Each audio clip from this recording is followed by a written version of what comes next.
everyone, how are you all? I hope you all are enjoying this lockdown period at your home. But we have to spare some of our time to our studies. Therefore, I am here to teach you chapter number 1. Let's go to school every day. Okay, student, in this chapter, now I am going to teach you how the children reach their schools by overcoming their difficulties. Students, let's go through it. You come to school every day. All come to school in different way. Some by walk, some come by a rickshaw or on a bicycle or on a scooter. यानी कि बच्चों आप में से काफ़ी ऐसे बच्चे होंगे जो पैदल स्कूल आते होंगे और काफ़ी ऐसे भी होंगे जो रिक्शा से आते होंगे, काफ़ी ऐसे होंगे जो बाईसाइकिल से आते होंगे और आप में से काफ़ी ऐसे भी होते होंगे जो स्कूटर से आते होंगे। तो हर एक तो likewise all have to come to school in their own ways. तो हम ये कह सकते हैं हर एक बच्चा अपने अपने तरीके से स्कूल पहुंचता है, but it is not the same at every place. At many places going to school is very challenging. तो बच्चों ये हर जगह तो पॉसिबल नहीं है, काफ़ी जगह ऐसी भी हैं जहाँ पे स्कूल पहुँचना एक चैलेंजिंग बात हो जाती है बच्चों के लिए। Let's meet some children and know how they reach to school। तो ऐसे ही हम काफ़ी बच्चों से मिलते हैं और उनसे जानते हैं कि वो स्कूल कैसे पहुंचते हैं। फर्स्ट ऑफ ऑल देखिए, we live in Ahmedabad city. School is very far from home, so we can not easily go to school. We use auto rickshaw to attend the school. यानी कि हमने एक बच्चे से बात की तो उन्होंने बताया कि हम कहाँ रहते हैं, अहमदाबाद सिटी में रहते हैं और हमारे घर से जो स्कूल है वो काफ़ी दूर है, इसीलिए हम पैदल तो स्कूल जा नहीं सकते, इसलिए हम किसकी मदद से स्कूल जाते हैं, ऑटो रिक्शा की मदद से जाते हैं। तो बच्चों यहाँ पे आपसे एक क्वेश्चन पूछा है, how do you go to school. तो आप लोग कैसे स्कूल आते हो, किसके जरिए आते हो, वो आपको इसमें मेंशन करना है यानी कि लिखना है। Now let us read further. Cement bridge. We are living on either side of the river. Bridge is built over the river. We go to school by crossing this bridge. This bridge is made of cement, bricks and iron rods. Bridge has stairs too। यानी कि बच्चों काफ़ी ऐसे बच्चे होंगे जो कि जिनका स्कूल काफ़ी दूर होगा या फिर नदी के उस पार होगा, तो उस समय हमें क्या करते हैं, हम लोग ब्रिज को पार करके स्कूल पहुंचते हैं। तो ये जो ब्रिज होता है जो आपको फ़ोटो में दिख रहा है, ये ब्रिज किसका बना हुआ है, सीमेंट का बना हुआ है और पत्थरों का बना हुआ है और आयरन रॉड्स का बना हुआ है। और इस ब्रिज में स्टेयर्स भी हैं, स्टेयर्स यानी कि सीढ़ियाँ भी हैं जिनके पार करके बच्चे अपने स्कूल में पहुंचते हैं। नाउ बच्चों एक क्वेश्चन पूछा है, is there a bridge near your village और city. Get more information about the bridge. आपको ये बताना है जहाँ पे आप रहते हो वहाँ पे कोई आसपास में ब्रिज है, अगर है तो आपको उसके बारे में लिखना है। Now let us read the next one. भेट Dwarka. Some places of Gujarat are surrounded by water, so boats are used. We are living in this kind of area. We use boat to go to school. Bhet Dwarka is also the same kind of place. यानी कि बच्चों आपको पता ही होगा गुजरात में काफ़ी ऐसी जगह हैं जहाँ पे कि जो कि पानी से घिरी हुई हैं, यानी कि समुंदर से घिरी हुई हैं, जैसे कि वडोदरा, सूरत, सोमनाथ, द्वारका। तो ये पोरबंदर, ये कुछ ऐसी जगह हैं जो कि समुंदर से क्या हैं, घिरी हुई हैं, जहाँ पे कि बोट्स का इस्तेमाल होता है। यानी कि कुछ बच्चे ऐसे होते हैं जो समुंदर के इस पार रहते हैं और उनको उस पार जाना होता है, उनका स्कूल दूसरे पार में होता है, तो इसलिए वो लोग किसका इस्तेमाल करते हैं, बोट्स का इस्तेमाल करते हैं ताकि वो अपने स्कूल में पहुँच सकें। अच्छा बच्चों यहाँ पे आपसे क्वेश्चन पूछा गया है, have you ever travelled in a boat. How was your experience? आपसे ये पूछा गया है क्या आप कभी बोट में ट्रैवल किया है आपने? अगर किया है तो आपको अपना एक्सपीरियंस यहाँ पे हमें शेयर करना है। Can you think of any other way by which we can travel on water? क्या आपके पास और भी कोई तरीके हैं जिसके ज़रिए मतलब बोट के अलावा क्या आपके पास कोई और तरीके हैं जिसके ज़रिए हम पानी में ट्रैवल कर सकें और स्कूल पहुंच सकें? Now the next is given camel cart. We live in the desert. There is sand all around. Sand gets very hot during the day. We ride in a camel cart to reach school. यानी कि बच्चों इसमें उन बच्चों की बात की गई है जो लोग कहाँ पे रहते हैं? डेजर्ट एरिया में, यानी कि रेगिस्तान में रहते हैं। और जो रेगिस्तान है वो बहुत ज़्यादा क्या हो जाता है, उसका जो रेत होता है वो बहुत ज़्यादा गर्म हो जाता है, तो उस पर चलना बहुत ज़्यादा बच्चों के लिए क्या हो जाता है, एक चैलेंजिंग बात हो जाती है। इसलिए जब बच्चे स्कूल जाते हैं तो वो किसका सहारा लेते हैं? कैमल कार्ट का, यानी कि कैमल की सवारी का। जैसे कि आप देख सकते हो इस तरीके से बच्चे कैमल कार्ट के ऊपर बैठ के अपने स्कूल की तरफ पहुंचते हैं। Now the next is given bullock cart. We live in a village. We ride on our bullock cart, going slowly through the green fields to school. If it is too sunny or raining, we use our umbrella. यानी कि बच्चों यहाँ पे उन बच्चों की बात की गई है जो कहाँ पे रहते हैं? गांव में रहते हैं, और वो स्कूल जाने के लिए किसका इस्तेमाल करते हैं? बुलक कार्ट का। बुलक कार्ट आपको पता है ना, 2 बैलों की सवारी जिसे हम हिंदी में बोलते हैं, तो उसी का बच्चे इस्तेमाल करते हैं स्कूल जाने के लिए। अगर बहुत ज़्यादा धूप हो या फिर बहुत ज़्यादा वर्षा आ जाए तो उस समय बच्चे क्या कर लेते हैं? अम्ब्रेला ले लेते हैं और बुलक कार्ट पे बैठ के अपने स्कूलों की ओर जाते हैं। नाउ यहाँ पे देखिए बच्चों, आपसे क्वेश्चन पूछा गया है, do you have camel cart और bullock cart where you live? Make a drawing of it in your notebook. यानी कि बच्चों क्या आपके पास जहाँ पे आप रहते हो वहाँ पे आजू बाजू में आस पास में कोई कैमल कार्ट या फिर बुलक कार्ट है? और आपको क्या करना है? ड्राइंग बनानी है। अगर है तो उसकी आपको अपनी नोटबुक में क्या बनानी है? ड्राइंग बनानी है। Now the next one is bicycle ride. Our school is far away.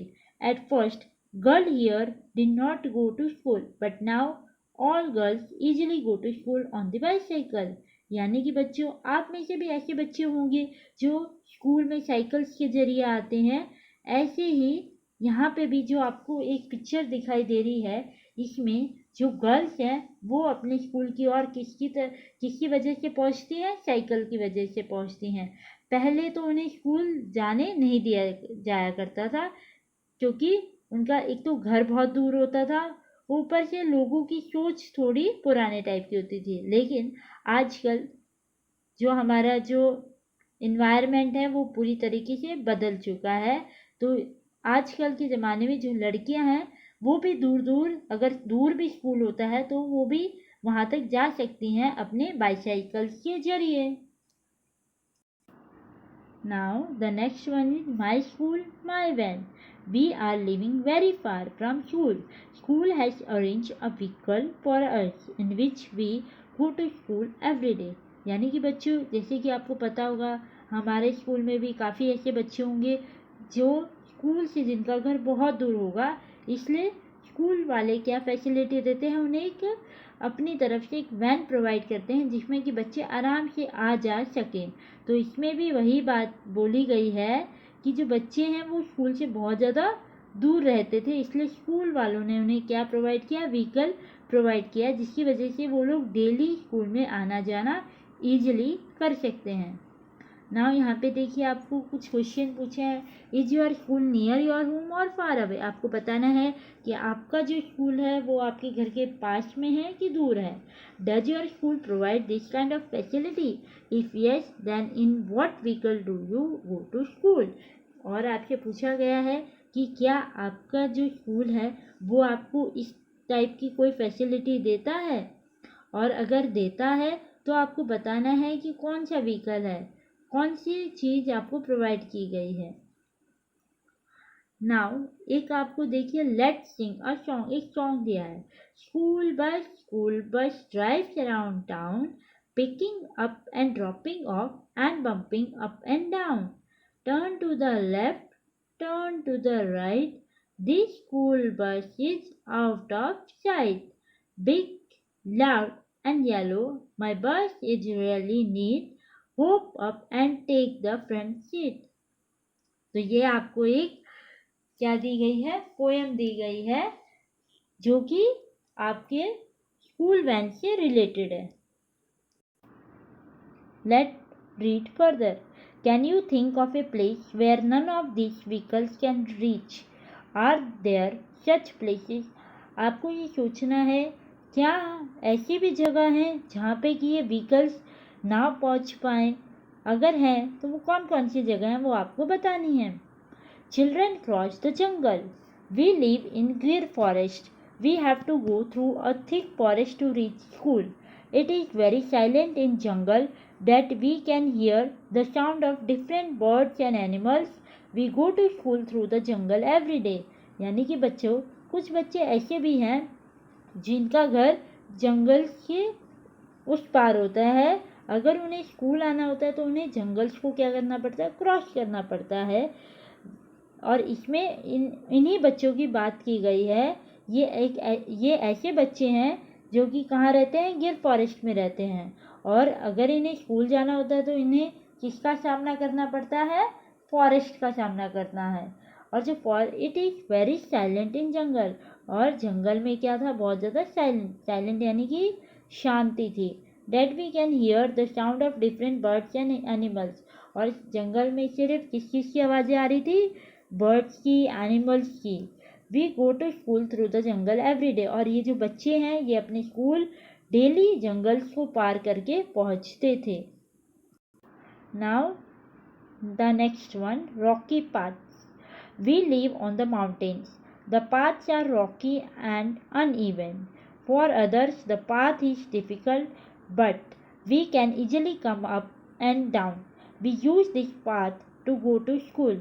यानी कि बच्चों, इनमें उन बच्चों की बात की गई है जो कहाँ पे रहते हैं, माउंटेन्स में रहते हैं। और अगर उन्हें स्कूल जाना होता है तो वो किसके ज़रिए जाते हैं, पहाड़ों को पार करके जाते हैं। और जो वो पहाड़ हैं वो बहुत ज़्यादा क्या होते हैं, अनइवन होते हैं, यानी कि स्टेबल नहीं होते हैं, कभी भी उन पे पैर फिसलने का डर रहता है।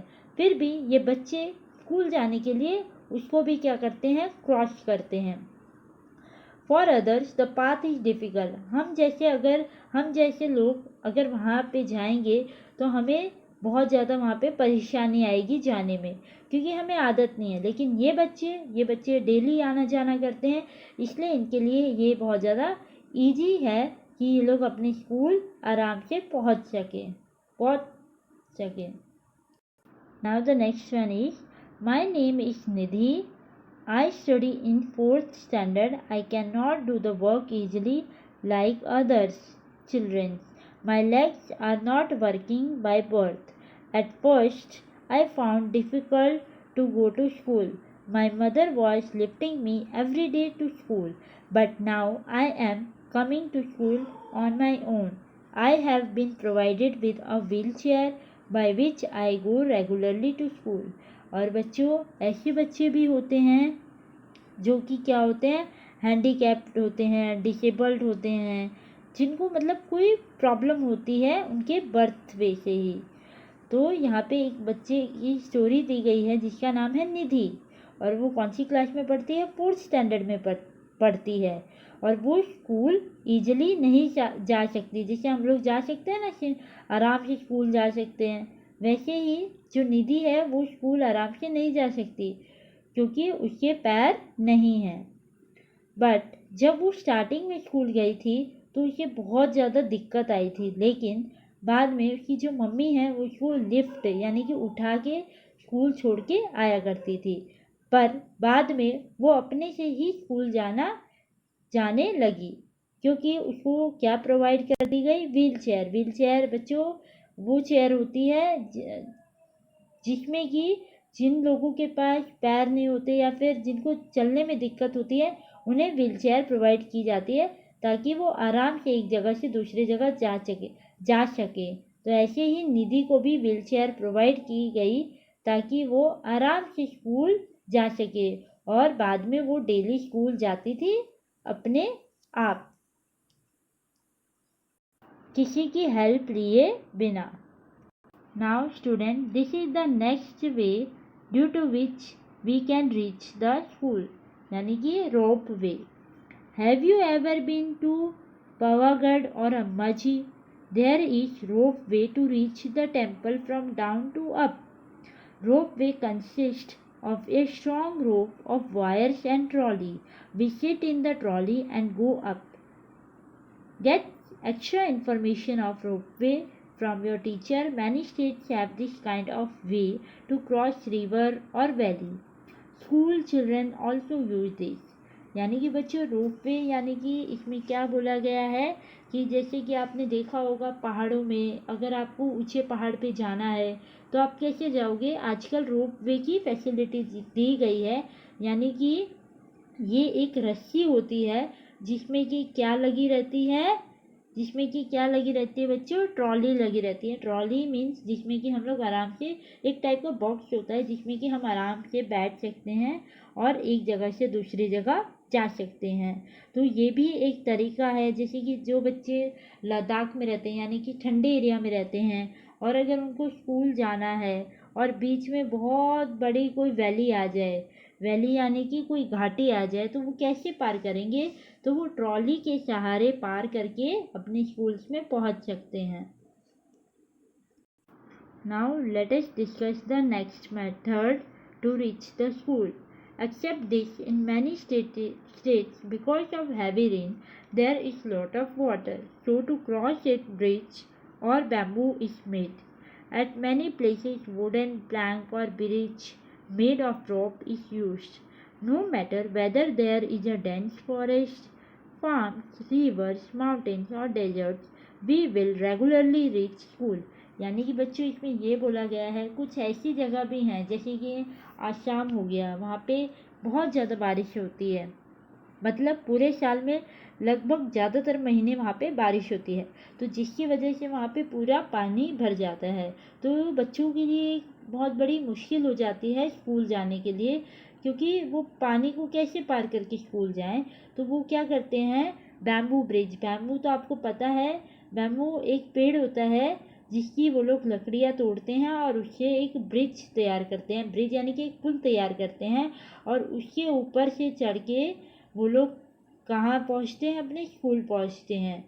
उनके लिए जो लोग स्कूल जाना चाहते हैं, जो बच्चे लोग स्कूल जाना चाहते हैं उनके लिए ये फ़र्क नहीं पड़ता है कि वहाँ पे बहुत बड़ा फॉरेस्ट है, रिवर है, बहुत बड़े माउंटेन्स हैं, डेजर्ट है, बहुत सारी मुश्किलें आती हैं, लेकिन फिर भी बच्चे उन मुश्किलों को पार करके अपने स्कूल रेगुलरली पहुंचते हैं। तो बच्चों इस चैप्टर को पढ़ के हमें क्या समझ में आया कि अगर हमारे रास्ते में कितने भी मुश्किलें आ जाएं, अगर जो चीज़ हमें चाहिए तो वो कितनी भी मुश्किलें आ जाएं वो हम हासिल कर सकते हैं अपनी मेहनत से। जैसा कि आपने पढ़ा इस चैप्टर में कैसे बच्चों का जुनून स्कूल पहुंचने का उन्हें हर मुश्किल पार करा देता था, वैसे ही बच्चों अगर आपको कहीं पे भी पहुंचना हो, चाहे कितनी भी मुश्किलें आ जाएं, अगर आपने संकल्प कर लिया कि हमें वो चीज़ हासिल करनी है तो आप वो हासिल कर सकते हो अपनी मेहनत से और अपनी लगन से।